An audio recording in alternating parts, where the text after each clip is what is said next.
Friends, तो कैसे हैं आप सब लोग। मैं हूं आपकी एजुकेटर गायत्री, आपके favourite study platform study room पर। आज हम शुरू करने जा रहे हैं हमारी 9वीं कक्षा का पहला अध्याय, जिसका नाम है संख्या पद्धति। इसे हम अंग्रेजी में नंबर सिस्टम्स कहते हैं। चलिए शुरू करने से पहले जान लेते हैं कि आखिरकार हम इस लेक्चर में क्या क्या पढ़ेंगे। तो पहली चीज है जो संख्याओं के प्रकार। इसके बाद हम इन्हीं संख्याओं का दशमलव प्रसार सीखेंगे। तो चलिए शुभारंभ करते हैं। जैसा कि आप यहाँ पे देख सकते हैं, हमें एक संख्या रेखा दी गई हुई है। तो जितनी भी संख्याएं हैं जो 1 से शुरू होती हैं, 1, 2, 3, 4, 5, 6 ऐसे आगे को जाती ही रहती हैं इंफिनिटी तक, उन्हें हम प्राकृतिक संख्याएं कहते हैं। इसे हम अंग्रेजी में नेचुरल नंबर्स बोलते हैं और इन्हें हम n से प्रकट करते हैं। अगली हमारे पास है पूर्ण संख्याएं। जितनी भी संख्याएं हैं जो 0 से शुरू हो रही है, 0, 1, 2, 3, 4, 5, 6 से दौड़ी जा रही है इंफिनिटी तक, उन्हें हम पूर्ण संख्याएं कहते हैं और इसे हम अंग्रेजी में होल नंबर्स कहते हैं। और इन्हें हम किससे प्रकट करते हैं? W से। तो पूर्ण संख्याएं होल नंबर्स जिन्हें हम प्रकट करते हैं W से, और ये शुरू कहाँ से होती है? 0, 1, 2, 3, 4 ऐसे आगे को जाती ही रहती है। अगला हमारे पास है पूर्णांक संख्याएं। पूर्णांक संख्याएं जैसे कि आप देख सकते हैं संख्या रेखा पर -3, -2, -1, 0, 1, 2, 3। तो ये माइनस इंफिनिटी से लेके प्लस इंफिनिटी तक जितनी भी ये संख्याएं हैं, इन सबको ये पूर्णांक संख्याएं बनाती हैं। इसे हम अंग्रेजी में इंटीजर नंबर्स कहते हैं और इसे हम किससे प्रकट करते हैं? Z से। तो पूर्णांक संख्याएं यानी कि इंटीजर्स, और इन्हें किससे प्रकट किया जाता है? Z से। अब हमारे पास है परिमेय संख्याएं। जैसे कि आप यहाँ पे देख सकते हैं, -1 और 0 के बीच में -1/3 और 0 और 1 के बीच में 1/4, 1/2 दिया गया हुआ है। इसे हम सबको परिमेय संख्या कहते हैं। तो सभी NWZ यानी कि प्राकृतिक संख्याएं, पूर्ण संख्याएं और पूर्णांक संख्याएं और संख्याएं जैसे 1/3, 1/4, 1/2 परिमेय संख्याओं के रूप को बनाते हैं और इन्हें अंग्रेजी में हम क्या बोलते हैं? Rational numbers. और इसे किससे प्रकट किया जाता है? Q से। तो इसकी चलिए हम परिभाषा जान लेते हैं। एक संख्या को परिमेय संख्या कहा जाता है जब इसे P/Q के रूप में लिखा जा सकता हो, जहां P और Q पूर्णांक हैं और Q 0 के बराबर नहीं हो सकता। तो जैसे कि हम चलिए यहाँ पे देख लेते हैं, 1/4 को हमने लिखा हुआ है P/Q के रूप में, और यहाँ पे P हमारे पास है 1 और Q हमारे पास है 4। तो दोनों के दोनों 1 और 4 पूर्णांक है कि नहीं है? जी बिल्कुल है। और यहाँ पे हमारा Q 0 के बराबर नहीं हो सकता है। चलिए अब हमने जितनी भी संख्याओं के प्रकार अभी सीखे हैं, हम इन्हें कुछ उदाहरण से और अच्छी तरीके से जान लेते हैं। तो नीचे दिए गए कथन सत्य है या असत्य, कारण के साथ अपने उत्तर दीजिए। पहला कथन देखते हैं, प्रत्येक पूर्ण संख्या एक प्राकृत संख्या होती है। अच्छा जी, हमने पूर्ण संख्या को अभी अभी बताया था, किससे डिनोट किया था? W से। और प्राकृत संख्या को किससे प्रकट किया था? N से। तो W वाले जितने भी संख्याएं हैं वो किससे शुरू होती हैं? 0, 1, 2, 3 ऐसे करके आगे को जाती रहती है। और प्राकृतिक संख्याएं हैं जो शुरू होती हैं 1, 2, 3 ऐसे करके आगे को जाती रहती है। अब हमारे पास 0 यहाँ पर एक पूर्ण संख्या है, तो क्या ये हमारी प्राकृत संख्या भी है? नहीं। तो इस प्रकार से हम कह सकते हैं कि यह कथन असत्य है। चलिए अगला कथन देखते हैं, प्रत्येक पूर्णांक एक परिमेय संख्या होता है। अच्छा जी, पूर्णांक हमने -3, -2, -1, 0, 1, 2, 3। तो क्या अब हम चलिए 1 को पकड़ लेते हैं। 1 को क्या हम 10/10 लिख सकते हैं? जी बिल्कुल। तो ये आ गया P/Q के रूप में। तो हम देख सकते हैं कि इसी प्रकार हम सारे पूर्णांक को P/Q के रूप में लिख सकते हैं, जहां P और Q दोनों पूर्णांक हैं और Q 0 के बराबर नहीं है।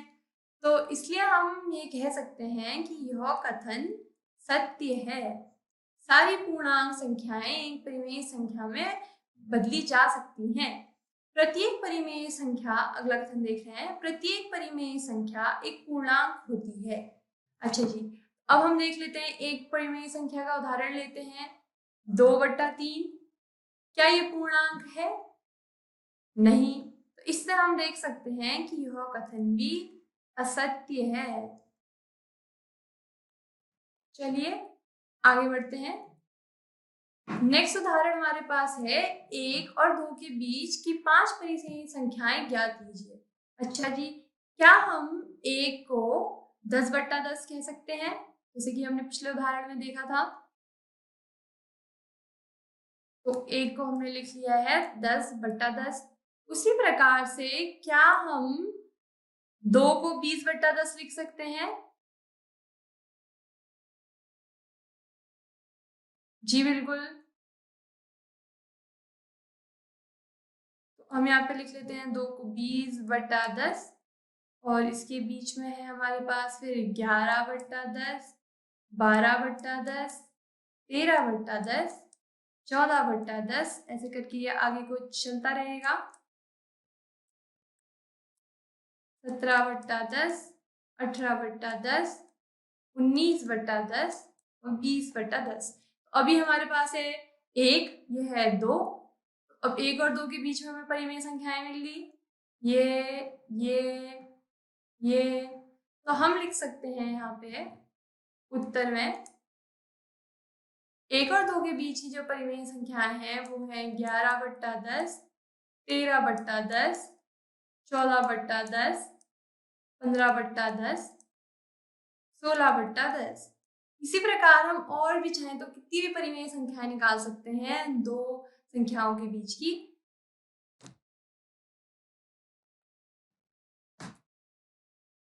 चलिए, दो परिमेय संख्याओं के बीच संख्याएं। पिछले उदाहरण से हम यह निष्कर्ष निकाल सकते हैं कि किन्हीं दो परिमेय संख्याओं के बीच अपरिमित रूप यानी कि इनफाइनाइटली से अनेक परिमेय संख्याएं होती हैं। जैसा कि अभी हमने देखा 1 और 2 के बीच से हमने परिमेय संख्याएं निकाली तो हमें कितनी सारी मिल गई, हम चाहते तो और सारी निकाल सकते थे। इससे हमें पता चलता है कि दो परिमेय संख्याओं के बीच में अपरिमित रूप से अनेक परिमेय संख्याएं होती है।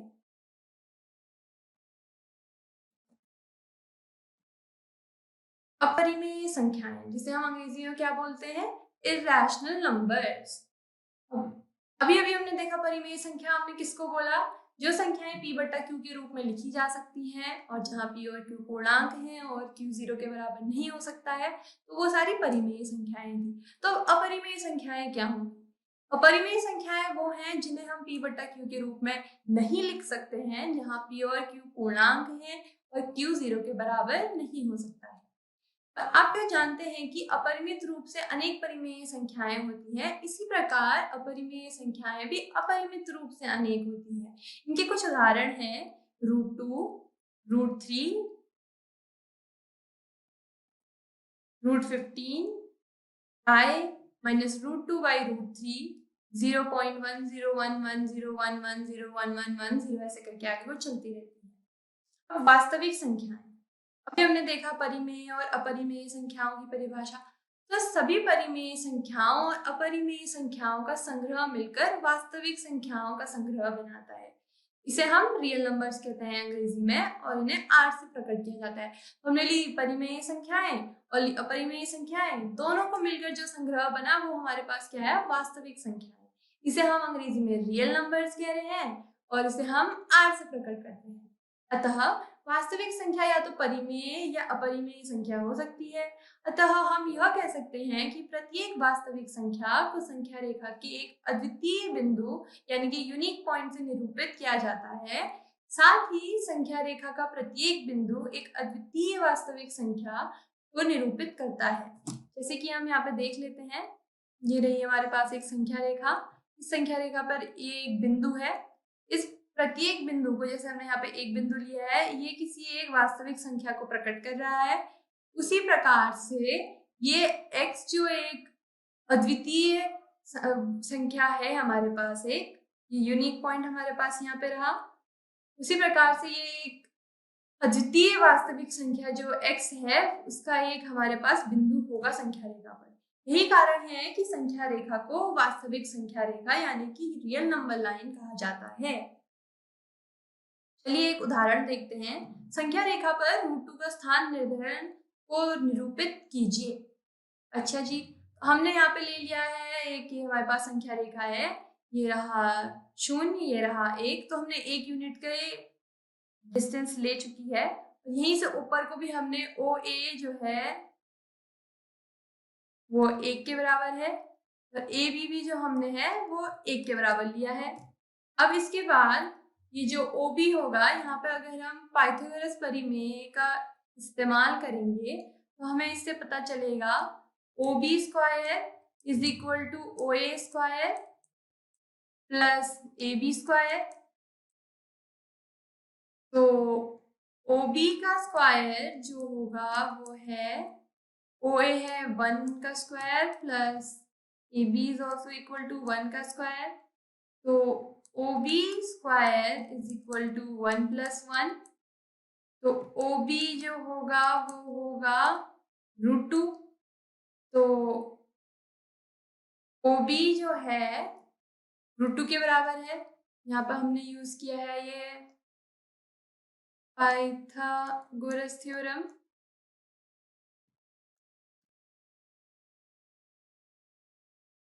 पाइथागोरस थ्योरम यूज करके जो हमें मिला है यहाँ पे OB की, हमें क्या पता चल गया, OB √2 के बराबर है।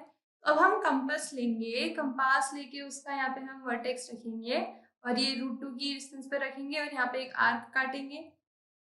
जहाँ पे भी आर्क काटेगी वो बिंदु जो P है वो होगा √2 के बराबर। अब हम इसी प्रकार से √3 का भी स्थान निर्धारण कर सकते हैं। अब हमने यहाँ पे हमें पता चल गया है कि OB जो है वो √2 के बराबर है। अब हम यहाँ पे एक और 90 डिग्री का एंगल लेके एक और राइट एंगल ट्राइंगल बना सकते हैं। तो इस ट्राइंगल में OBD में हमारे पास होगा OD square is equal to OB square plus BD square. OD का जो स्क्वायर है, OB हमने अभी अभी निकाला है, वो है √2 का स्क्वायर प्लस BD हमने फिर से 1 यूनिट ले रही है तो ये होगा 1 का स्क्वायर। तो OD square is equal to 2 plus 1, OD is equal to √3। OD फिर से हम यहीं पे कंपास रखेंगे, D तक पूरी लेंगे, OD हमने √3 निकाल चुके हैं। तो यहाँ पर से जहाँ पे भी ये कंपास की आर्क इसको काटेगी नंबर लाइन को, वो बिंदु जो Q है वो होगा √3 का स्थान इस संख्या रेखा पर। वास्तविक संख्याएं और उनके दशमलव प्रसार। अभी अभी मैंने आपको बताया था लेक्चर शुरू करते हुए कि पहले हम संख्याओं के प्रकार के बारे में जानेंगे। जो हमने देख लिए वो थे हमारे पास पहले प्राकृतिक संख्याएं जिसे हम n से प्रकट कर रहे थे, वो शुरू हो रही थी 1 से, 1 2 3 4 ऐसे आगे बढ़ते जा रही थी। उसके बाद हमने पढ़ी पूर्ण संख्याएं जिसे हम w से प्रकट कर रहे थे, और वो कब से शुरू हो रही थी, 0 1 2 3 4 ऐसे आगे बढ़ते जा रही थी। उसके बाद हमने देखी पूर्णांक संख्याएं, वो हमारी शुरू हो रही थी -3 -2 -1 0 1 2 3, सारी ये जो थी हमारे पास थी पूर्णांक संख्याएं। उसके बाद हमने देखा परिमेय संख्याएं, परिमेय संख्याएं सारी प्राकृतिक संख्याएं, पूर्ण संख्याएं और संख्याएं जैसे जो P/Q के रूप में लिखी जा सकती हैं, जहाँ P और Q पूर्णांक है और Q 0 के बराबर नहीं हो सकता, उन्हें हमने परिमेय संख्याएं कहा। उसके बाद हमने देखा अपरिमेय संख्याएं, वो सारी संख्याएं थी जिनको हम P/Q के रूप में नहीं लिख सकते थे, जहाँ P और Q पूर्णांक हैं और Q जो है 0 के बराबर नहीं हो सकता है। फिर लास्ट में हमने देखा वास्तविक संख्याएं। वास्तविक संख्याएं तो हमारी परिमेय संख्याएं और अपरिमेय संख्याओं का संग्रह था, और अब हम देखने जा रहे हैं इन्हीं वास्तविक संख्याओं का दशमलव प्रसार। अच्छा जी, पहले हम उदाहरणों से सीखते हैं। यहाँ पे हमें 10/3, 7/8 और 1/7 के दशमलव प्रसार ज्ञात करने को कहा गया है। तो हम सबसे पहले देखेंगे 10/3। 10/3 को हम लिख सकते हैं, ये होगा 3 बारी जाएगा 9, बचा 1 मिनट 1, फिर आया हमारे पास फिर से 3, ऐसे करके ये आते जाएगा आगे को।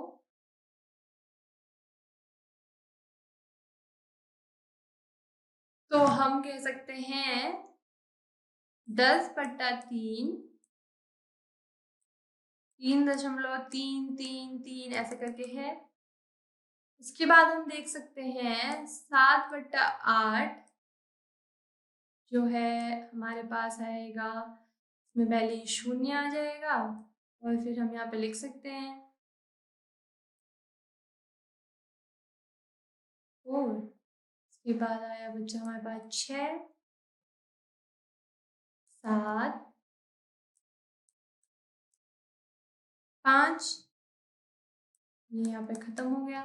तो हम लिख सकते हैं 7/8 के बराबर है 0.875। प्रकार से हम निकाल सकते हैं 1/7।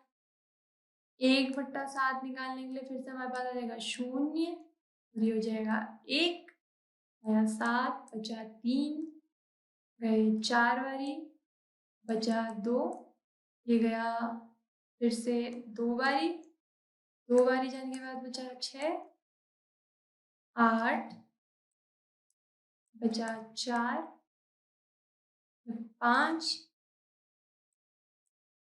5, ये गया 7। अब यहाँ पे आप देख सकते हैं ये फिर से रिपीट होना शुरू हो चुका है, फिर से 1 आ गया हमारे पास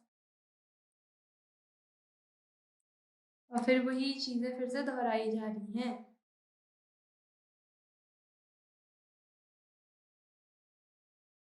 ऐसे करके आगे को जाते जाएगा नीचे को। आप देख सकते हैं यहाँ पे ये 1, 4, 2, 8, 5, 7 के बाद से फिर से वही संख्याएं रिपीट होना शुरू हो चुकी है 1, 4। आप देख सकते हैं इसी उदाहरण में एक बारी पहले उसमें 10/3 में ये आगे को चलते जा रही है, चलते जा रही है, चलते जा रही है, दशमलव के बाद संख्याएं। एक में ये यहीं पे रुक जा रही है, एक में ये फिर से अपने आप को रिपीट कर रही है कुछ संख्याओं के बाद। अब हम इन उदाहरणों से देख सकते हैं कि पहली चीज जो हमने सीखी इन उदाहरणों से वो है कुछ चरण के बाद शेष या तो शून्य हो जाता है या स्वयं की पुनरावृत्ति करना प्रारंभ कर देते हैं। यह हमने देखा शून्य कब हुआ था, ये हमारे पास हुआ था ये 7/8 में हो गया था 0.875 पे, और हमारा फिर या तो पुनरावृत्ति होने लगी थी 1/7 में।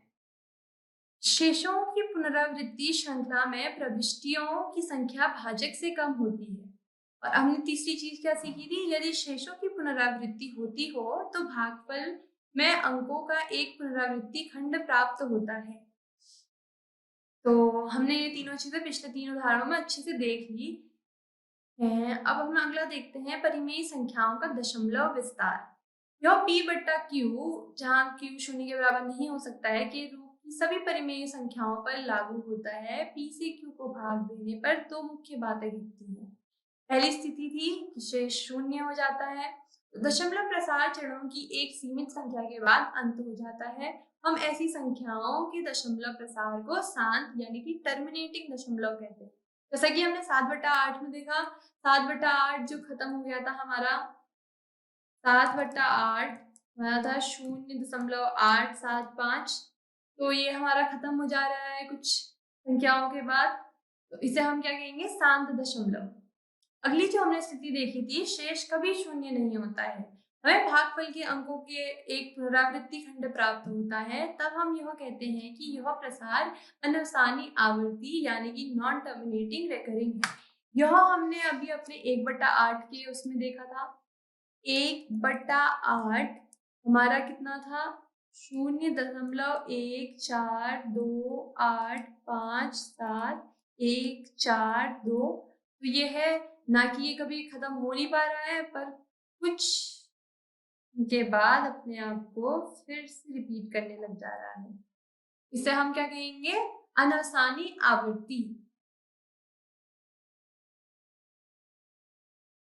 अगला चलिए एक और उदाहरण देखते हैं। दिखाइए कि 3.1426788 एक परिमेय संख्या है। दूसरे शब्दों में 3.1426788 को p/q के रूप में व्यक्त कीजिए, जहां p और q पूर्णांक हैं और q 0 के बराबर नहीं हो सकता है। तो अब हम देखेंगे यहाँ पे 3.142678 को क्या हम अगर गुणा कर दें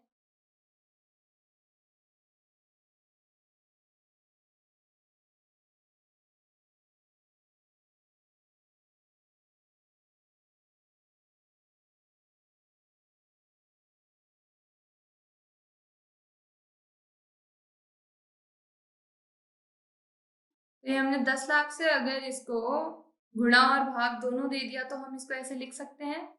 जी बिल्कुल। तो क्या हम इसे P बटा Q के रूप में लिख पाए हैं? हाँ, तो इसको हम 3.142678 को हम कह सकते हैं 3.142678 बटा 10 लाख। अगला हमारे पास उदाहरण है 0.3333 बार को P बटा Q के रूप में व्यक्त किया जा सकता है, जहां P और Q पूर्णांक हैं और Q शून्य के बराबर नहीं हो सकता है। अच्छा जी, चलिए हम ले लेते हैं x को 0.333 के बराबर। अगर हम इसको पहली इक्वेशन को अगर हम 10 से गुणा करते हैं तो 10x हमारे पास आ जाएगा कितना?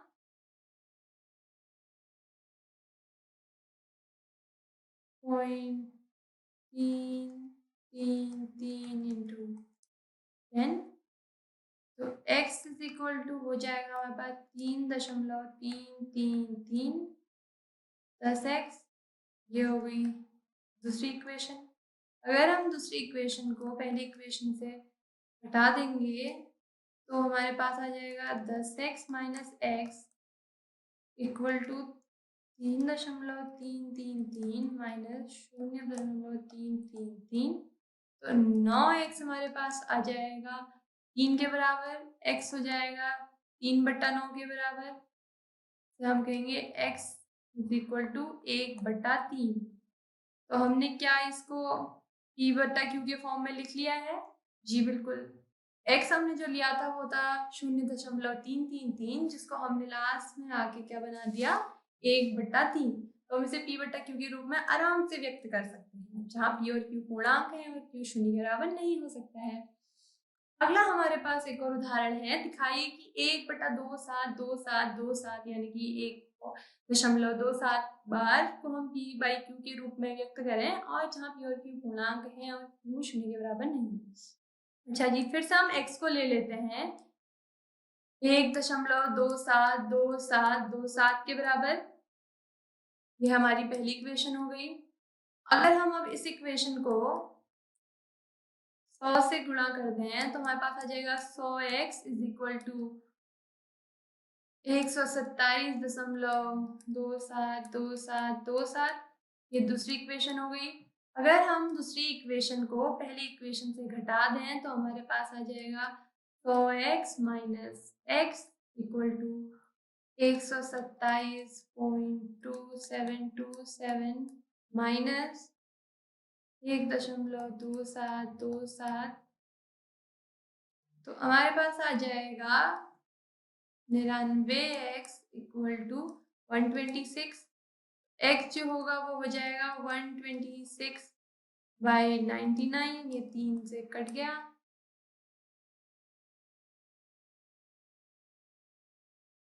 से कटेगा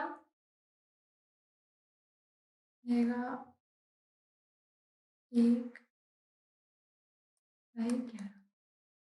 x जो है वो आ गया 14/11 के रूप में, और जो है P बटा Q के रूप में, जहाँ P और Q पूर्णांक है और Q शून्य के बराबर नहीं हो सकता है। जैसा कि हमने पिछले 2 उदाहरणों में सीखा हुआ है, तो अब हमें फिर से वही चीज पूछी गई है कि दिखाइए कि 0.2353535 को P बटा Q के रूप में व्यक्त किया जा सकता है। तो देखते हैं, हम फिर से x को ले लेंगे 23535 के बराबर। तो इस इक्वेशन को हम 10 से मल्टीप्लाई कर रहे हैं तो हो जाएगा 10x इक्वल टू 2.353535। ये हमने किया है इक्वेशन नंबर 1 इंटू 10। अब इसके बाद हम करेंगे पहली इक्वेशन को 1000 से मल्टीप्लाई, ये हो जाएगा 1000x इज इक्वल टू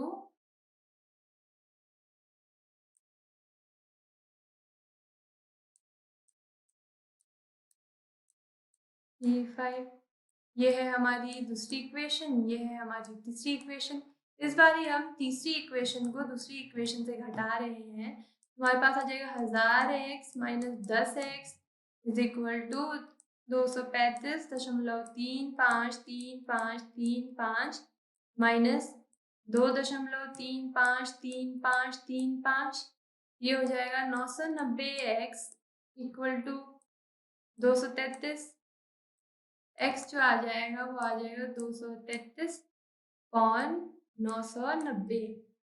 तो हम देख सकते हैं ये लास्ट में हमने जो x लिया था 0.2353535 के बराबर, उसको हमने लास्ट में किस में ले आए, p बट्टा q के रूप में। इसको भी हमने जहाँ p और q पूर्णांक है और q शून्य के बराबर नहीं हो सकता। अभी तक हमने देखा था ये परिमेय संख्याओं के दशमलव विस्तार आया था। अब हम देखेंगे अपरिमेय संख्याओं का दशमलव विस्तार। परिमेय संख्याओं के मामले में एक परिमेय संख्या का दशमलव प्रसार या तो शांत यानी कि टर्मिनेटिंग होता है या अनवसानी आवर्ती होता है यानी कि नॉन टर्मिनेटिंग रिकरिंग होता है। साथ ही वह संख्या जिसका दशमलव प्रसार शांत या अनवसानी आवर्ती है एक परिमेय संख्या होती है।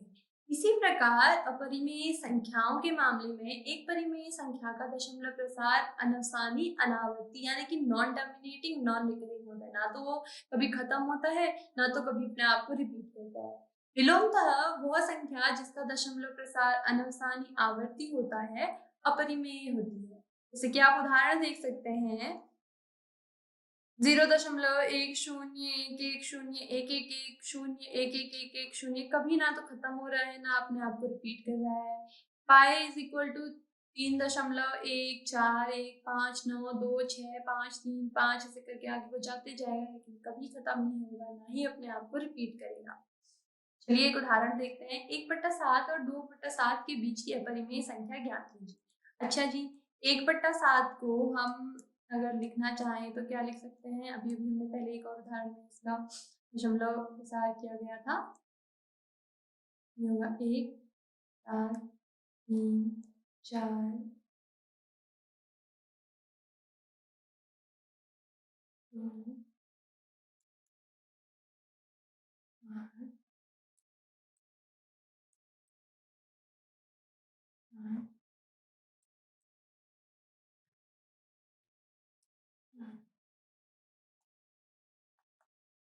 1 ये हो गया। और इसी प्रकार से 2/7 हम लिख सकते हैं 0.4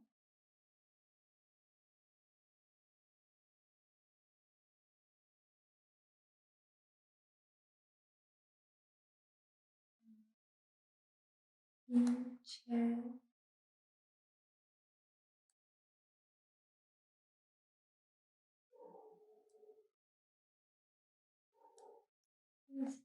5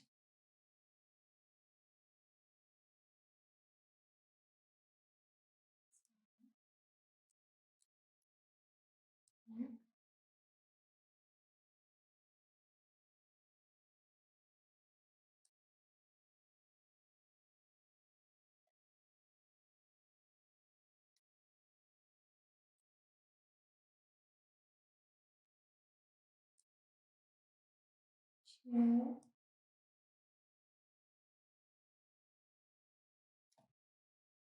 ऐसे करके आगे बढ़ता रहेगा।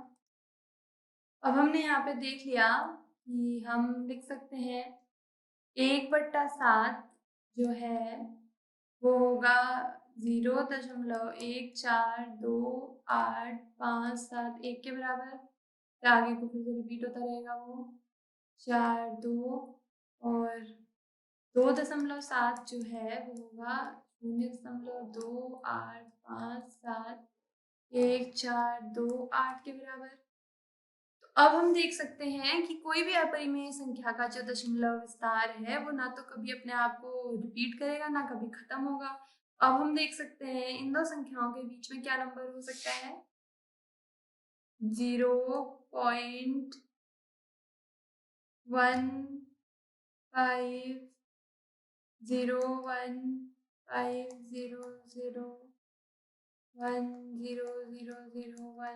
ये जो नंबर है ऐसे आगे को बढ़ता जाएगा। अनफसानी आवर्ती है, तो इसमें ये जो है ये एक परिमेय, दो परिमेय संख्याओं के बीच का एक अपरिमेय संख्या